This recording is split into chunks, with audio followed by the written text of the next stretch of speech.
Jumpa lagi dengan pembelajaran pendidikan agama Katolik dan budi pekerti. Pagi ini kita akan mempelajari satu tema yang menarik, yang dekat dengan kita. Apa itu? Peran keluarga bagi perkembangan diriku. Setiap orang punya keluarga. Mari untuk mengawali kegiatan kita pagi hari ini, kita awali dengan berdoa terlebih dahulu. Dalam nama Bapa dan Putra dan Roh Kudus. Amin. Allah Bapa di surga, kami mengucap syukur atas segala kebaikan dan kemurahan-Mu. Betapa berharganya kami, Engkau ciptakan kami seturut kehendak-Mu. Kau namai kami sebagai manusia, sebagai citra-Mu yang luhur dan mulia. Maka kami Kau panggil untuk hadir di tengah dunia bersama-sama ikut mewartakan karya keselamatan-Mu. Terangilah kami dengan Roh Kudus-Mu ya Tuhan dalam kegiatan pembelajaran pagi hari ini, agar kami memperoleh hikmat, berkat terang dan bimbingan Roh Kudus. Berkat Tuhan senantiasa menyertai kita. Dalam nama Bapa dan Putra dan Roh Kudus. Amin. Oke, kita semangat. Kita pekikan salam Tarakanita. Salam Tarakanita. Satu hati, satu semangat. Tarakanita, yes. Oke, semua sudah semangat. Oke, mari kita lanjutkan. Anak-anak yang terkasih, selamat pagi semuanya. Ini seperti suasana di kelas. Nah, inilah. Sekalipun pembelajaran jarak jauh, Pak Gus bisa melihat kesungguhan kalian. Tetap semangat. Lanjut. Nah, anak-anak sekalian yang Pak Gus kasihi, tujuan pembelajaran yang akan kita capai adalah melalui pembelajaran flipped classroom, kalian nanti diharapkan mampu memahami pandangan Kristiani tentang peran keluarga, teman, gereja, dan masyarakat terhadap dirimu. Oke. Kemudian untuk kompetensi dasarnya masih seperti yang lalu, bahwa kita sebagai citra Allah memahami keunikan diri sebagai citra Allah. Nah, di sini ada foto Pak Gus. Lalu Pak Gus dalam keluarga juga mempunyai motto, make journey happy. Oke. Diharapkan kalian juga dalam keluarga juga begitu ya. Nah, anak-anak sekalian yang dikasihi Tuhan, indikator pencapaian kompetensi pada pagi hari ini ada 4. Yang pertama, menjelaskan pandangan Gereja Katolik tentang keluarga. Yang kedua, menjelaskan peran keluarga bagi perkembangan diriku. Yang ketiga, menjelaskan dasar kitab suci terkait dengan peran keluarga. Diambil dari kitab Efesus, surat Santo Paulus kepada umat di Efesus bab 6 ayat 1 sampai 3 dan Injil Yohanes bab 19 ayat 26 sampai 27. Lalu yang keempat, menjelaskan peran keluarga menurut dokumen Konsili Vatikan II tentang pendidikan Kristen, artikel 3. Nah, pada akhir pembelajaran kalian juga nanti diminta Pak Gus membuat karya. Bagaimana? Dengan beragam pilihan sesuai dengan kemampuan kalian. Boleh membuat gambar, membuat video atau lagu, cerita kisah pengalaman yang direfleksikan. Boleh. Mana yang terbaik untuk kalian? Oke, kita sudah melalui tadi kegiatan-kegiatan itu. Kita lanjut. Ini keluarga Pak Gus ya. Make the journey happy. Nah, sekarang Pak Gus menjelaskan, memberi awalan. Sesuai dengan pertanyaan Pak Gus tadi malam, apakah kalian sudah membuat daftar pertanyaan untuk kita pelajari pada pagi hari ini? Nah, nanti Pak Gus juga punya pertanyaan yang akan diajukan kepada kalian tentang hubungannya dengan keluarga. Jika kalian ingat, Apa sih itu keluarga? Tidak sekedar ingat, tapi kalian sadari. Karena kalian semua, kita semua tinggal di dalam keluarga. Nah, apa itu keluarga? Keluarga merupakan lingkungan pertama dan utama bagi setiap orang dalam proses pertumbuhan dan perkembangannya. Nah, jadi, siapapun kalau ingin bertumbuh dan berkembang secara wajar, dia tempatnya adalah dalam keluarga.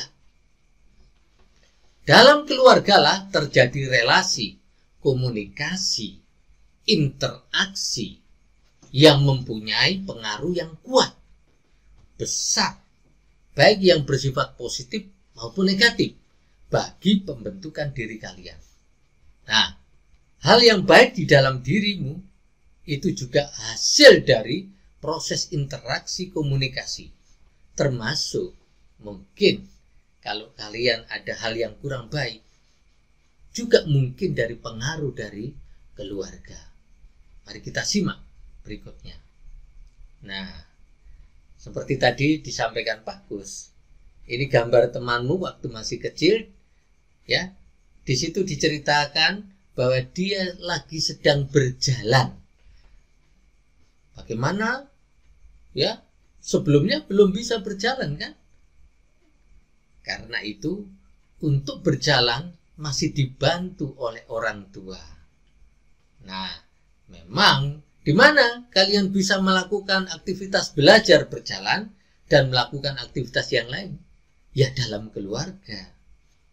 Nah, di situ Pak Gus tuliskan, keluarga idealnya menjadi tempat yang aman, nyaman, terlindungi, menjadi tempat pembelajaran bagi setiap orang untuk dapat saling mengasihi, melayani, dan mengembangkan termasuk dalam bertumbuhnya iman. Nah, karena kalian keluarga Kristiani, maka tidak cukup hanya soal tumbuh, tambah besar, tapi juga imannya juga sebagai orang yang beriman Kristiani. Oke. Nah, dua temanmu ini akan bersiap memberikan sharing. Ya, bagaimana sih pengalaman teman-temanmu ini dari Kesia dan Bobby yang dengan relatif memberikan pengalaman sharingnya. Kita simak sharing berikut ini.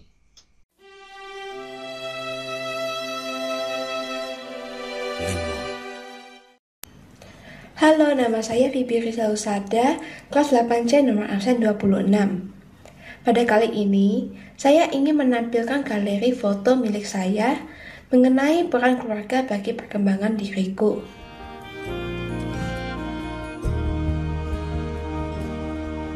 Saat tangan kecilku mulai terbuka dan mata ini memandang dunia,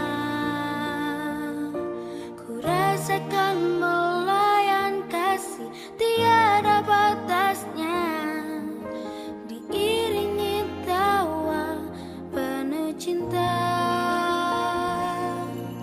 Saat kakiku mulai melangkah, ku lihat harapan di wajahmu, harapan yang terbaik untuk diriku. Doamu dinaikkan dan setiap saat namaku disebut. Terima kasih untuk cinta, terima kasih untuk keluarga yang indah. Ku temukan kasih Tuhan dalam papa mama. Setiap hari ku bersyukur pada Tuhan untuk keluarga yang indah.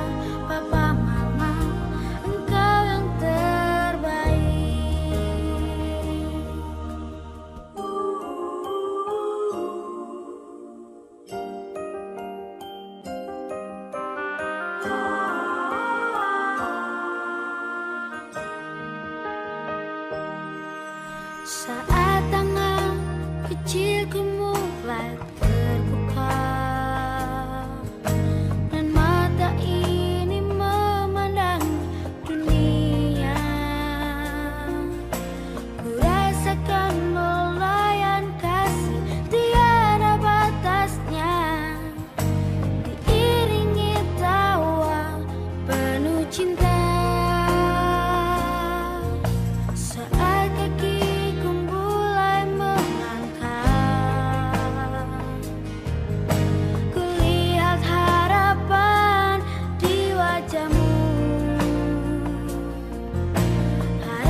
Refleksi.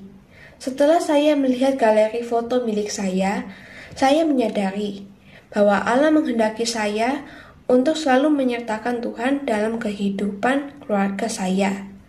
Maka, saya menanggapi dengan cara berdoa dan selalu bersyukur kepada Tuhan. Selain itu, menghormati, menghargai, dan juga mau mendengarkan nasihat orang tua. Terima kasih.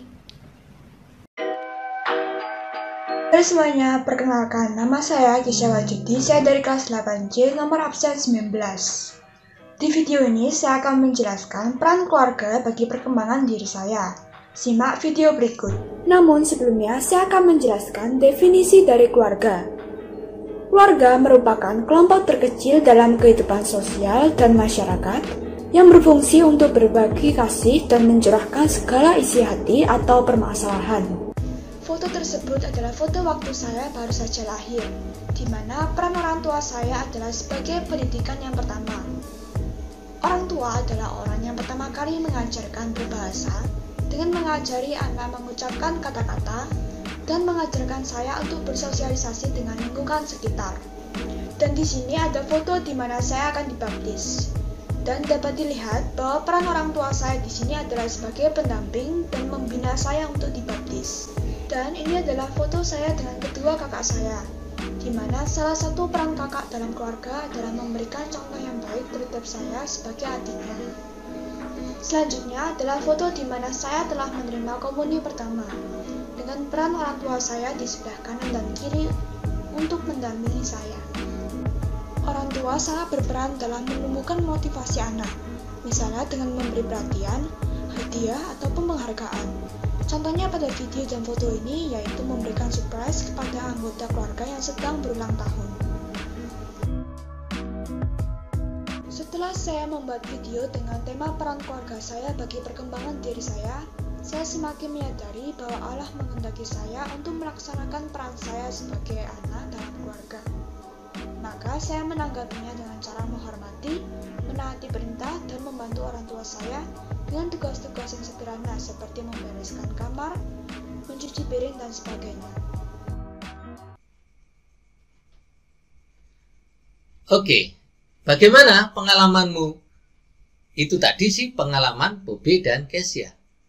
Pak Kus yakin kalian yang hidup dalam keluarga juga merasakan betapa amannya aku dalam keluarga, betapa nyamannya aku dalam keluarga, betapa keluargaku saling melayani sehingga aku dapat bertumbuh dan berkembang, termasuk tumbuh imanku dalam keluarga. Nah, oke, kita lanjutkan. Nah, anak-anak, pasti kalian juga mengalami hal yang sama, kan? Baik, nanti Pak Kus akan bertanya kepada kalian tentang keluarga kalian. Oke. Nah, seperti yang disampaikan Pak Kus, bahwa keluarga, seperti yang disampaikan oleh Kementerian Pemberdayaan Perempuan dan Perlindungan Anak, menurut Ibu Gamayanti, menegaskan rumah sebagai tempat berlindung dan belajar. Diharapkan bisa memberikan rasa aman, nyaman, penuh penerimaan, dan penghargaan bagi seluruh anggota keluarga, terutama bagi anak. Selain itu, pentingnya memanfaatkan lingkungan rumah menjadi tempat belajar. Ini ya, rumah menjadi tempat belajar dan bermain bagi anak, khususnya di masa pandemi ini. Nah, betul kan? Dalam masa pandemi ini, kelas-kelas kita, kelas belajar kita, bukan lagi kelas seperti di sekolah, di kelas 7A, 7B, 7C. Ini kelasnya di rumah masing-masing. Nah, rumah menjadi tempat berlindung dan belajar. Kalian sudah mengalami itu. Dan saya yakin ketika kalian belajar, papa atau mama mendampingi di sekitarmu. Kecuali yang bekerja ya, kalian diharapkan lebih mandiri. Tetapi pengalaman Pak Kus, kalau mendampingi waktu Zoom meeting, kalian di sampingmu ada papa atau mama yang setia mendampingimu. Terima kasih orang tua. Nah, Gamayanti juga menuturkan peran orang tua dalam pengasuhan. Nah, mungkin anak-anak ada papa mama, ini peran orang tua. Saya sampaikan juga satu. Peran orang tua membangun komunikasi yang baik dengan anak. Bagaimana anak bisa mengekspresikan harapannya agar merasa dihargai dan diterima. Nah, apa maksudnya? Orang tua bisa menerima apa yang sudah dicapai anak, walaupun tidak sesuai dengan mungkin harapan orang tua, tetapi tetap sebagai orang tua di dalam pola asuh tetap membangun komunikasi, menanyakan apa sebabnya, bagaimana perasaanmu. Komunikasi inilah yang harus terus dibangun sehingga menimbulkan saling kepercayaan di antara orang tua dan anak, sehingga betul-betul di rumah menjadi nyaman. Ketika anak dapat nilai jelek, apakah orang tua menanyai dulu apa masalahnya atau langsung? Nah, itu ya. Yang kedua, menekankan pentingnya proses dengan meminimalkan pengalaman dan perasaan gagal pada anak. Mendorong pengalaman dan perasaan berhasil pada anak. Nah, ini ya. Perasaan yang positif itu harus didorong terus. Sedangkan perasaan anak merasa gagal, itu dicarikan solusinya. Nah, tetapi juga anak juga harus menunjukkan sikap yang positif. Kalau sudah diberi motivasi, difasilitasi, lalu jangan tidak melakukan perubahan apa-apa. Karena kesuksesanmu letaknya ya di dalam usahamu. Jangan menyalahkan mama, papa, kakak, adik, atau siapapun menjadi penghambat. Padahal bukan itu masalahnya. Oke. Nah, hal yang perlu dipahami orang tua dalam proses perkembangan anak ada tiga ya. Yang pertama, bersifat sangat individual. Masing-masing memerlukan pendampingan khusus. Khusus di sini artinya berbeda.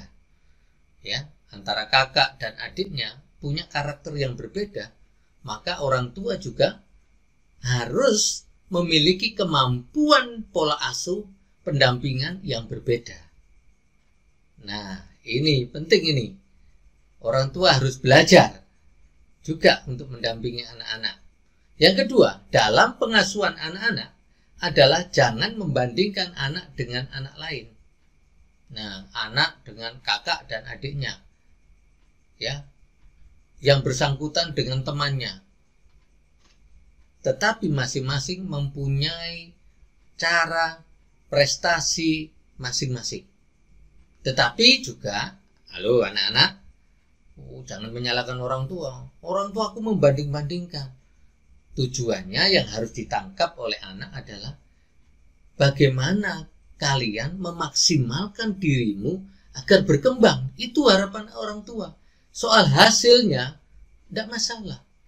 Tetapi kalau tidak menggunakan dengan baik waktu yang ada, fasilitas yang diberikan orang tua dengan baik, lalu ya tidak ada gunanya. Kalian mempunyai ini, mempunyai itu, tetapi tidak mendukung untuk dirimu lebih baik, lebih berprestasi. Justru tidak jarang fasilitas yang kalian miliki menjadi hambatan untuk kalian maju. Contoh, mungkin kalian mempunyai HP yang canggih, laptop yang canggih, tetapi sejauh mana sih kamu memaksimalkan sarana-sarana itu? Bahwa kalau laptopmu yang canggih itu bisa dibuat video yang terbaik, buat rekaman yang terbaik. Tapi kalau tidak pernah belajar, ya percuma. HP-mu juga demikian. Padahal fasilitasnya banyak. Tapi kalau hanya untuk main game, ya tidak ada kemajuan apa-apa. Padahal di situ kalian bisa belajar bahasa Inggris, belajar kitab suci, belajar apapun di situ ada. Ya, orang bilang katanya, tanya Mbak Google itu ada jawabannya. Nah, bagaimana dengan kalian? Apakah memanfaatkan sarana media untuk belajar, menambah pengetahuan? Oke, yang ketiga, menjadi orang tua. adalah sebuah proses sepanjang hayat. Harus terus belajar dan introspeksi diri dalam setiap tahapan perkembangan anak. Ibu-ibu, bapak-bapak, ya, maaf, saya juga mengingatkan bahwa menjadi orang tua itu belajar sepanjang hayat. Harus terus belajar dan introspeksi diri dalam setiap tahapan perkembangan anak, sejauh mana sudah dicapainya. Nah, ini orang tua juga bersama anak melakukan proses pembelajaran yang terus-menerus menuju kesempurnaannya. Oke, pertanyaan pendalaman. Nah, ini sederhana untuk kalian. Untuk Elliot, masih ingatkah kalian hari ulang tahun papa mama? Atau kalian punya kakak atau adik? Maria Wigata, Caca, Carlot, atau siapapun. Kapan kalian mengucapkan terima kasih kepada papa, mama, kakak, atau adik? Ya, sederhana ya, tapi apakah itu juga dilakukan? Yang ketiga, kapan kalian terakhir mendoakan anggota keluarga? Apa tidak pernah berdoa? Nah, ini imannya bagaimana ini dalam keluarga? Tetapi Pak Kus, berdasarkan sharing-sharing kalau Zoom meeting, ada keluarga yang setiap hari berdoa, membaca kitab suci. Syukur pada Allah. Karena memang peran keluarga itu sangat penting untuk pembentukan diri anak. Oke, kita lanjutkan.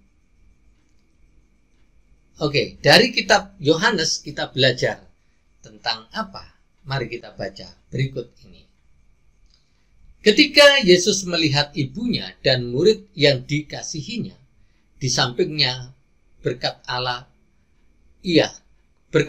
ia kepada ibunya, "Ibu, inilah anakmu." Kemudian katanya kepada murid-muridnya, "Inilah ibumu." Dan sejak saat itu menerima dia di dalam rumahnya. Apa yang penting dari perikop itu? Yang pertama, Yesus memperhatikan kesejahteraan ibunya sekalipun menjelang kematiannya. Ingat anak-anak, kalian belajar supaya untuk hidup dan menjadi berkat bagi keluarga, menjadi berkat bagi sesama. Ini, Yesus memperhatikan kesejahteraan ibunya. Tidak jarang ketika anaknya sukses, orang tuanya menderita. Perhatikan ini ya. Yesus menugaskan seseorang yang dikasihnya, ya itu kemungkinan yang dimaksud adalah Yohanes, untuk memelihara ibunya, maksudnya Bunda Maria ya, membantu keluarga yang membutuhkan pertolongan merupakan tugas kita sampai mati. Nah, sebagai anak ya terus harus membantu orang tuanya, ya, seperti orang tua membantu. Bukan terus berarti balas-balasan begitu. Ya, seharusnya Yesus kan mengajari saling. Ketika kamu masih kecil, memang tanggung jawab orang tua. Tetapi sekarang orang tua sudah mulai menurun, usianya tambah tua. Ya, sekarang kamu yang mengambil peran. Jangan dibiarkan orang tua kesana kemari sendiri. Ya, didampingi. Ya kan? Berikutnya, yang ditekankan di sini adalah tanggung jawab anak terhadap orang tua yang memerlukan bantuan mereka. Nah ya, anak mempunyai tanggung jawab. Bukan berarti kalian, orang tua minta dibalas ya. Tidak pernah orang tua meminta demikian. Tetapi amat baik jika anaknya yang tahu sendiri. Itu berarti pendidikan karakternya jalan. Pendidikan yang ditanamkan keluarganya berproses dengan baik, bertumbuh dengan baik, karena juga imannya bertumbuh di situ. Oke. Nah, surat Santo Paulus kepada umat di Efesus. Hai anak-anak, taatilah orang tuamu di dalam Tuhan, karena haruslah demikian. hormatilah ayahmu dan ibumu.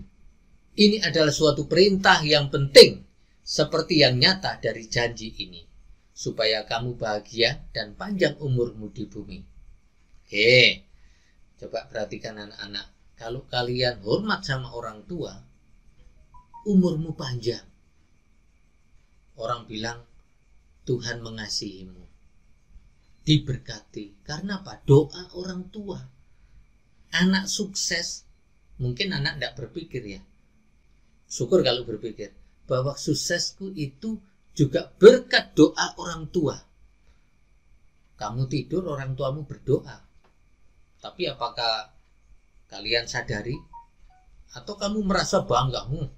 Ya ini berkat usahaku sendiri. Bahkan kamu tidak menghormati orang tua. Yang ditakutkan tidak menghargai atau menghormati atau menyadari bahwa di balik semua itu Allah juga berperan. Nah, ini bahaya ini. Jangan seolah-olah itu karena aku. Tidak demikian ya. Nah, anak-anak, dari surat Santo Paulus kepada umat di Efesus ada hal yang penting. Yang pertama, anak-anak kecil harus diajar untuk menaati dan menghormati orang tua. Kalau kalian diajari oleh orang tua, tolong dipraktikkan ya dalam hidup kalian. Karena memang ini juga amanat gereja. Ya. Ini tradisi baik kekristenan yang selalu diingatkan kepada keluarga. Sejak kecil anak-anak harus diberi pendidikan nilai, menghormati orang tua. Karena ini kehendak Tuhan juga. Yang kedua, anak-anak yang sudah lebih besar sekalipun sudah menikah harus menunjukkan sikap hormat terhadap nasihat orang tua. Nah, ini bukan kemauannya Pak Kus ini. Ya. Ini gereja melalui kitabnya, di surat Santo Paulus kepada umat di Efesus, mengingatkan jemaat Kristen di sana untuk selalu menghormati orang tua, bahkan bagi mereka yang sudah menikah. Supaya apa? Lanjut usia. Lalu apa? Ya, usia lanjut melalui perawatan dan bantuan keuangan apabila perlu. Tidak hanya itu ya, kadang-kadang mungkin ya, karena orang tua sudah pensiun dan sebagainya, kadang-kadang soal keuangan juga sulit. Nah, pertanyaannya apakah kamu tergerak hatimu untuk ikut memberikan andil, peran untuk membantu secara ekonomi kepada orang tua? Ya, Pak Gus berdoa kalian besok benar-benar mempraktekkan pelajaran agama ini. Sebab kita tidak bisa sukses berhasil tanpa peran keluarga, tanpa peran orang tua. Yang ketiga, anak-anak yang menghormati orang tuanya akan diberkati oleh Allah di dunia ini dan di dalam kekekalan. Nah, itulah janji Tuhan, bukan Pak Gus. Pak Gus mewartakan sesuatu yang baik dari Allah sendiri melalui kitab atau surat Santo Paulus kepada umat di Efesus. Oke. Sedangkan Paulus 6 menegaskan bahwa keluarga sebagai gereja kecil dalam ensikliknya Evangelii Nuntiandi. Keluarga patut diberi nama yang indah, yaitu sebagai gereja rumah tangga. Ini Pak Gus bersama ibu-ibu biak, pengajar biak, mendampingi. Ada 21 anak kurang lebih. Mereka ikut belajar bina iman anak Katolik. Ya, senang sekali. Karena apa? Kalian adalah gereja kecil, gereja rumah tangga yang harus dirawat oleh imannya. Apa peran orang tuamu? Ini bagi orang tua mereka semua adalah memberikan, mengantar anak-anak mereka untuk mendapatkan pendidikan iman. Melalui apa? Pembelajaran biak, bina iman anak Katolik. Coba, siapa di antara kalian waktu kecil mengikuti biak? Coba? Ya, pintar. Nah, sekarang kalian masih ingat bahwa melalui kegiatan pembelajaran di biak, bertumbuh imanmu, diajari nilai-nilai sebagai orang Kristiani. Lihat, penuh sukacita anak-anak itu. Oke, next. Nah, ada dua segi hal yang terdapat dalam gereja rumah tangga. Yang pertama, keluarga sebagai gereja dipanggil untuk menyatakan kasih Allah. Ibu dan bapak, Anda semua dipanggil sebagai saluran kasih Allah. Keteladanan hidup ibu bapak, pendampingan ibu bapak di dalam menumbuhkan spiritualitas iman anak-anak punya tanggung jawab. Oke, baik. Setiap anggota keluarga membiasakan membaca kitab suci, sabda Allah, dan sakramen-sakramennya. Nah, ibu bapak, sudah dibaptis anak-anak? Sudah mengikuti atau menerima sakramen komuni pertama?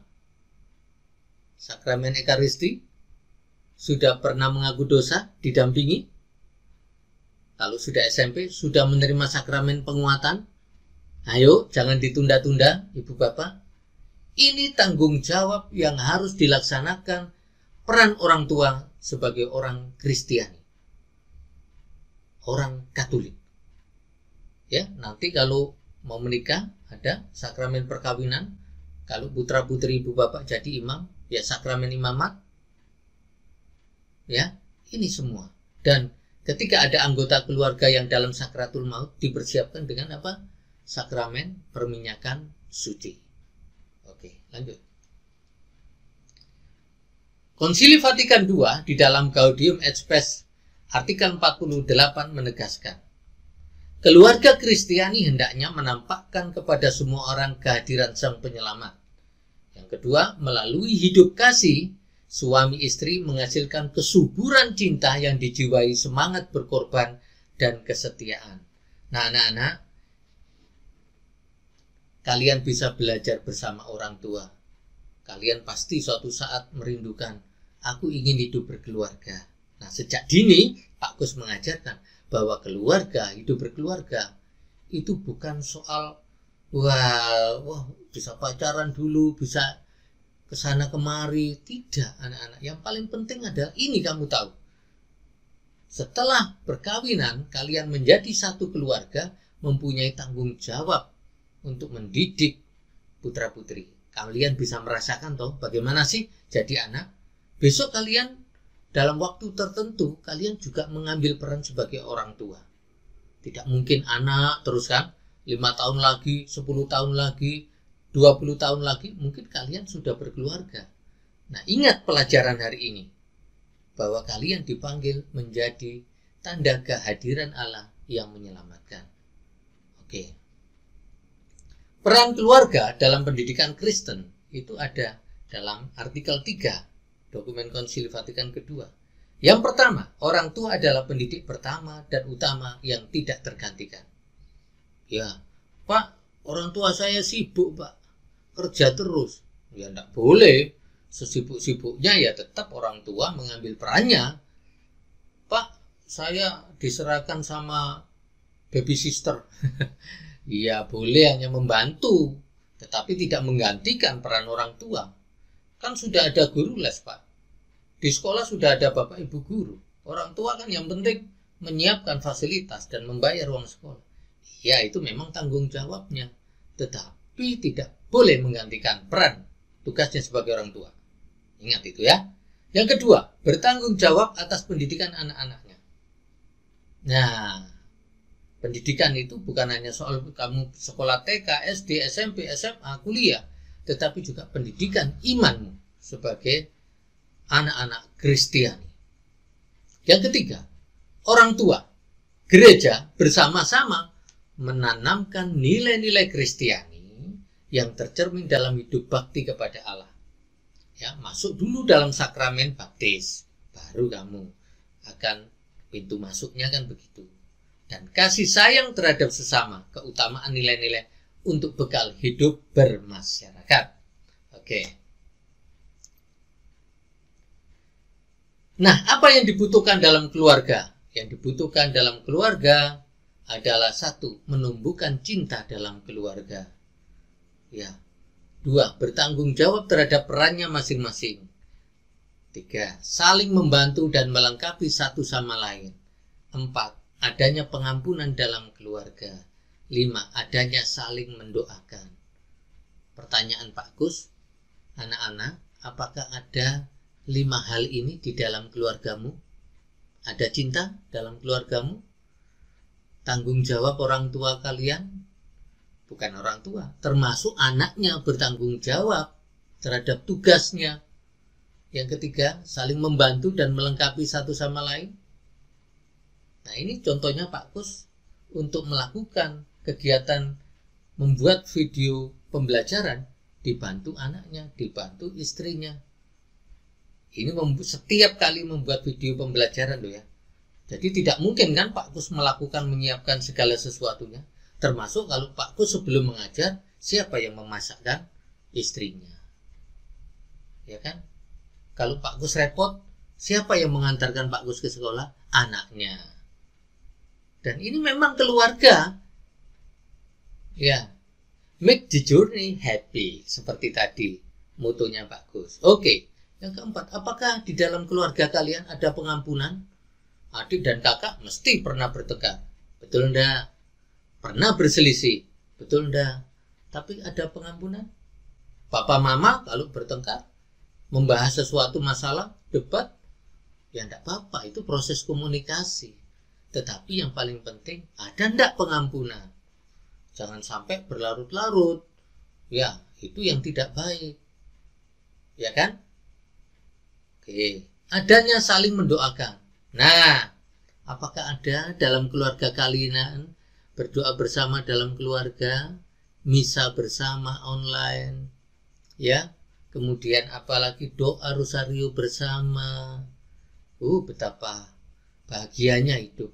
Tidak hanya selalu memikirkan harta, tetapi pendidikan nilai, apalagi spiritualitas iman harus juga ditanamkan sejak dini.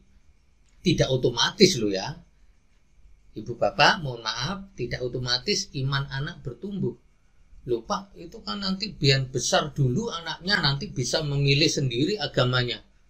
Kalau ibu bapak ingat janji perkawinan, ketika perkawinan Katolik, bapak ibu saling menerimakan sakramen perkawinan, tidak demikian.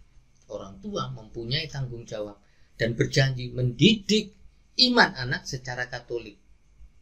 Nah, boleh dibuka lagi, lihat tata liturginya sakramen perkawinan atau pemberkatan perkawinan. Oke, kita lanjut. Nah, Pak Gus sudah mendampingi kalian belajar. Sekarang ada penilaian. Jelaskan pandangan Gereja Katolik tentang keluarga. Jelaskan peran keluarga bagi perkembangan diriku. Jelaskan dasar kitab suci terkait dengan peran keluarga dari Efesus 6, 1-3 dan Yohanes 19, 26-27. Lalu jelaskan peran keluarga menurut dokumen Konsili Vatikan II, Pendidikan Kristen artikel 3. Oke, yang keempat, K4, tugas kalian adalah membuat karya dengan beragam pilihan. Ingat, pada waktu Pak Gus menyampaikan indikator pencapaian kompetensi, di situ juga dijelaskan. Dan pada waktu temanmu sharing, itu sudah memberikan gambaran apa yang harus kamu lakukan. Nah, itu ya. Setelah kalian membuat video, itu ada opening, ada kontennya, isinya, ada refleksi. Nah, temanmu yang di video ini sudah memberikan contoh yang baik. Silakan menurut pengalaman iman dari kalian tentang peran keluarga bagi perkembangan diriku. Oke, ditunggu karyanya.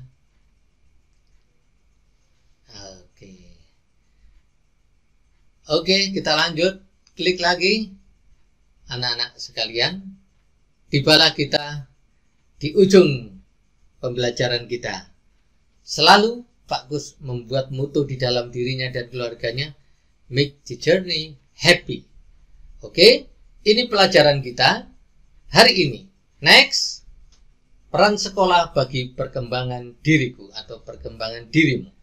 Itu Pak Nadim dengan beberapa siswa yang berprestasi terkait dengan rayakan kemerdekaan. Ini menjadi simbol untuk pertemuan minggu depan. Oke, Merdeka Belajar, rayakan merdekamu. Sampai jumpa minggu depan. Kita akhiri kegiatan pembelajaran kita dengan berdoa terlebih dahulu. Mari kita bersikap yang baik. Dalam nama Bapa dan Putra dan Roh Kudus. Amin. Syukur kepadamu ya Tuhan atas penyelenggaraanmu, sehingga kami pagi ini boleh belajar dengan baik tentang peran keluarga bagi perkembangan diriku. Bantulah kami untuk menyadari tanggung jawab kami sebagai anak. Juga kami selalu mendoakan orang tua kami, agar orang tua kami dapat menjalankan tugas dan perannya sebagai pendidik yang pertama dan utama. Ya Tuhan, bantulah orang tua kami, berikanlah kesehatan, lindungilah selalu saat bekerja, tambahkanlah rezeki bagi keluarga kami, agar dapat mencukupi kebutuhan kami sehari-hari. Ampunilah kekurangan dan dosa-dosa kami sebagai anak ya Tuhan. Semoga kami selalu mengupayakan yang terbaik untuk perkembangan diri kami sendiri dan bagi pemenuhan pengharapan orang tua kami. Doa yang sederhana ini kami persembahkan dalam nama Tuhan kami Yesus Kristus, yang hidup dan meraja kini dan sepanjang segala masa. Amin. Santo Carolus Borromeus, doakanlah kami. Bunda Elizabeth Gruites, doakanlah kami. Santa Maria Bintang Samudra, doakanlah kami. Santo Yosef, doakanlah kami. Amin. Santo dan Santa pelindung kita, doakanlah kami. Dalam nama Bapa dan Putra dan Roh Kudus. Amin. Terima kasih. Tetap jaga kesehatan, patuhi protokol kesehatan. Tuhan memberkati.